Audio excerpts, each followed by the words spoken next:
I tell my colleagues here why I'm going to vote against 3 nominees and for 2 nominees, I'd like to discuss another person that's still before the committee that we haven't taken action on, and that is Mr. Chipman, and I'm going to comment on that because there's been some recent press reports about his nomination and about the individual, and I think everybody understands that there's a big gulf between what Republicans think about Mr. Chipman versus what Democrats think about him.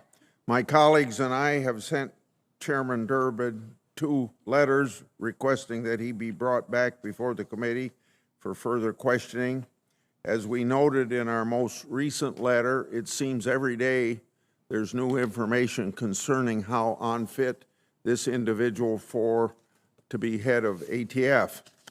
Yesterday, we learned that Chipman failed to disclose a TV hit that he did with a Chinese government station. Now imagine if a Trump nominee had gone on the program called Russia Today to criticize Obama policies. That is what this nominee and his interview was like. The video is on the internet for anyone to see. In it, he simply nods along as Chinese propagandists paint the United States as a violent war zone. His position in the video, his positions don't seem all that different from what he says often. But it's one thing to criticize the laws and cultures of your country to a domestic political audience. It's another thing entirely to do so in the service to foreign antagonists. A country that puts Uyghurs in concentration camps, a country that executes people to harvest their organs and sell them. The Chinese Communist Party isn't interested in reforming America's gun laws. It's interested in weakening its primary global competitor by sowing political discords. This should be obvious, and yet apparently it wasn't obvious to Chipman. He needs to address this, and perhaps he would have last time had he not left the appearance of in this video off his questionnaire. Just last week, we also saw corroboration of allegations that Mr. Chipman had made racially insensitive comments while in Detroit.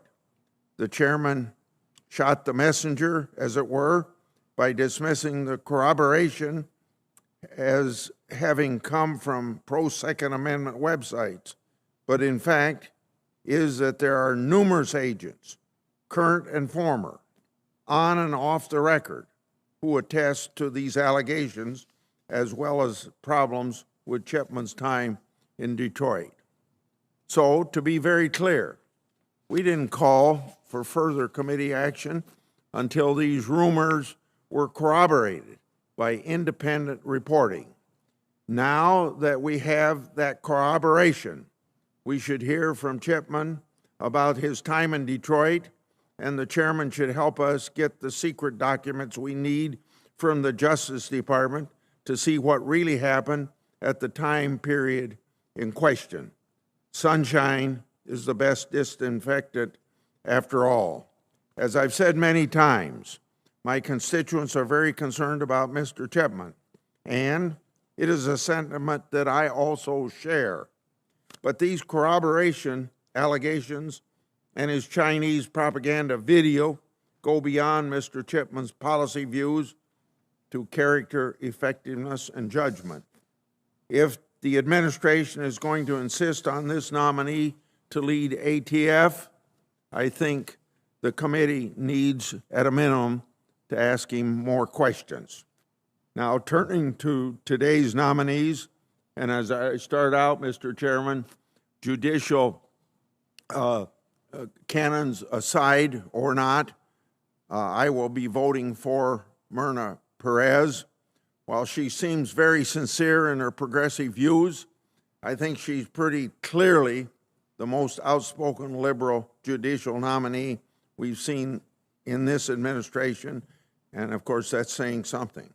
Senator Schumer spoke of how she will forcefully advocate for righteousness of her causes to other judges on the Second Circuit. That doesn't sound like the role of a judge to me. That should be disqualifying. Chairman Durman said her article published the night before her hearing, slamming voting integrity legislation, was the sort of thing he could say in the speech on the Senate floor. As Senator Cotton observed, that doesn't make the point my friend, the chairman, intended to make. She's not running for partisan political positions. The fact is that Ms. Perez did nearly 20 events or articles on highly controversial questions of law and policy while being vetted by the Justice Department for this position.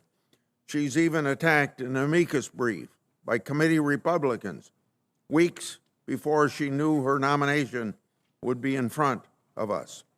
Did she not care, at least trying to look impartial? Did she just assume she could count to 51 without us?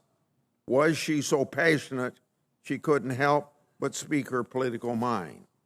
To me, there is no explanation for the truly brazen behavior that doesn't reflect poorly on Ms. Perez's judgment and caused me to question her protestations that she'd put all this aside as a judge. She couldn't stop being an advocate up through the day before her nomination hearing. I'll also be voting against Judge Merriam and Ms. Cobb. While they are qualified, I appreciated how forthright they were in answering my questions. Their background in liberal politics and advocacy are simply too much. I will also be voting against Matt Olson. Like many of President Biden's Justice Department nominees, Mr. Olson had an admirable career as a non-political public servant until President Trump took office. Then it's like the switch got flipped, and he suddenly was full-blown partisan, a member of the resistance. I'm skeptical that return to power, that switch will get flipped back. Lastly, I will be supporting Judges Pan and Williams. As I said at her hearing, I remember Judge Pan from her previous nomination. I think her time as a prosecutor and a judge make her well qualified for this position. She doesn't have an activist reputation. Judge Williams, very similar.